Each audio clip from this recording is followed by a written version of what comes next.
तो आज का जो टॉपिक है वो है लोकल एनेस्थीसिया।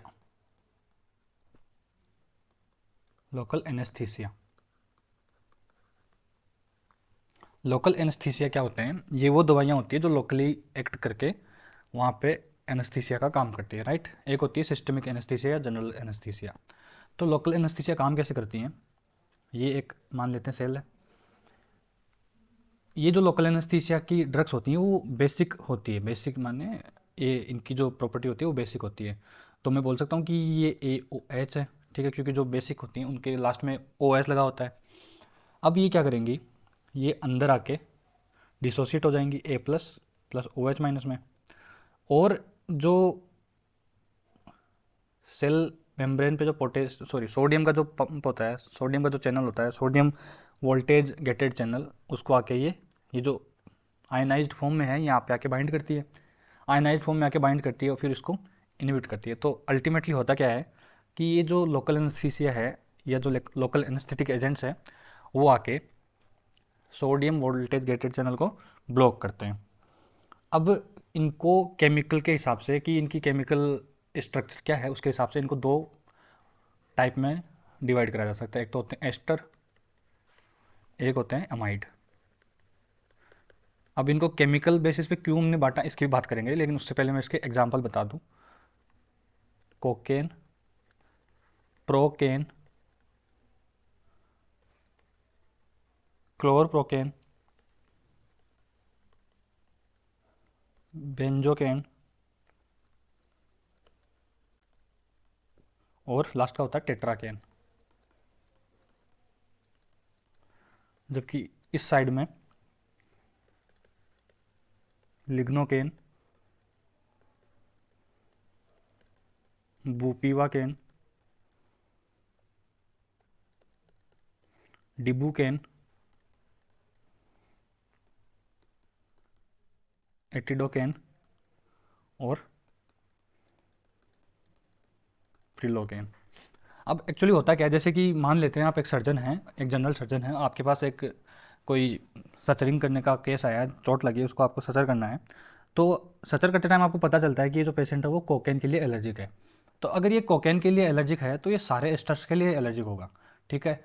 अगर वो एक अमाइड के लिए या लिग्नोकेन के लिए अगर वो एलर्जिक है तो वो सारे के सारे जितने भी अमाइड्स हैं सबके लिए एलर्जिक होगा।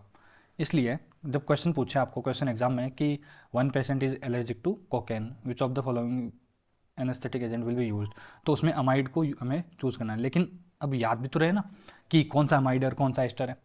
तो इसके लिए कुछ आप ऐसा कर सकते हैं कि अमाइड में आई आ रहा है, तो जैसे लिग्नोकेन में भी आई है, बुपीवाकेन में भी आई है, डिबुकेन में भी आई है, एटिडोकेन में भी आई है और प्रिलोकेन में भी आई है। तो जिसमें भी आई आए वो होते अमाइड, और जिसमें आई ना आए वो होते एस्टर। लेकिन ध्यान रखना ये जो केन है, केन CAIN, ये दोनों में कॉमन है, कोकेन लिग्नोकेन, इस वाले आई को इंक्लूड नहीं करना है, ठीक है। तो ये जो आई वाले होते हैं ये सारे अमाइड होते हैं और ये जो आई वाले नहीं होते वो एस्टर होते हैं। एक और ख़ास बात कि ये जितने भी लोकल एनेस्थेटिक होते हैं वो सारे के सारे वेजोडाइलेटर्स होते हैं। वेजोडाइलेटर से क्या होगा? ब्लड प्रेशर फॉल करेगा। ब्लड प्रेशर फॉल करने की वजह से हम क्या करेंगे, इनको जो ब्लड प्रेशर जिनका कम होता है, जिनका हाइपोटेंशन होता है, उनमें हमें इन्हें केयरफुली यूज़ करना होता है। लेकिन इसका भी एक एक्सेप्शन है, कोकेन। जो कोकेन होता है वो वाइजोडाइलेशन नहीं करवाता, जैसे इसके नाम से पता चला CEO, C for constriction. Obviously इसका इसलिए कोकेन नाम नहीं रखा गया है, लेकिन हाँ हम याद करने के लिए ऐसा रख सकते हैं कि कोकेन CO फॉर कॉन्स्ट्रिक्शन। अब ये जो इसमें प्रिलोकेन है ये मेट हीमोग्लोबिनिया कर देता है। तो ये 3-4 बार पूछा गया है ऑल इंडिया एग्जाम में कि कौन सा एनेस्थीसिया है या जो कौन सा ड्रग है वो मेट हीमोग्लोबिनिया करता है। तो वो हो जाएगा प्रिलोकेन। इसमें जो डिबुकेन है वो सबसे लॉन्गेस्ट है, कि अगर कोई लॉन्गेस्ट एक्टिंग पूछे आपको तो कौन सा होगा? डिबुकेन। और जो प्रोकेन है, प्रोकेन होता है शॉर्टेस्ट एक्टिंग। प्रोकेन होता है शॉर्टेस्ट एक्टिंग, राइट। बुपीवाकेन की बात करते हैं तो बुपीवाकेन होता है सबसे ज़्यादा कार्डियोटॉक्सिक।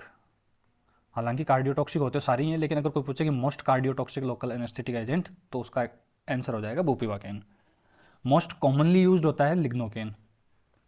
मोस्ट कॉमनली यूज होता है लिग्नोकेन, और लिग्नोकेन ही वो लोकल एनेस्थेटिक एजेंट है जिनको हम सिस्टमिकली भी यूज़ कर सकते हैं। अगर आपने अरिदमिया पढ़ा हो तो अरिदमिया में क्लास 1B में पढ़ा होगा इसका, कि क्लास 1B में एक एग्जाम्पल था लिडोकेन या लिग्नोकेन। तो ये अरिदमिया में यूज करी जाने वाली दवाई है। बाकी के सब लोकली यूज़ होते हैं, इसको सिस्टमिकली भी यूज़ कर सकते हैं। अब एक और बात जो हमेशा थियरी एग्जाम में बहुत पूछा जाता है, मैं कहता हूँ कि ये किसी को चोट लग गई और यहाँ पे हमने इसकी सचरिंग कर दी, ठीक है, ये हमने टाँके लगा दिए। होगा क्या कि हमने यहाँ पे लोकली जो एनेस्थीसिया वो इन्फिल्ट्रेट करा, इंजेक्शन में लिया और यहाँ पे चारों तरफ लगा दिया, ठीक है, लोकली। तो एक्चुअली होता क्या है कि यहाँ पे जो ब्लड वेसल्स है, ये लोकल एनेस्थीसिया इसमें ब्लड वेसल में अब्जॉर्ब होकर सिस्टम में चला जाता है। तो अगर सिस्टम में चला गया तो क्या दिक्कत कर देगा?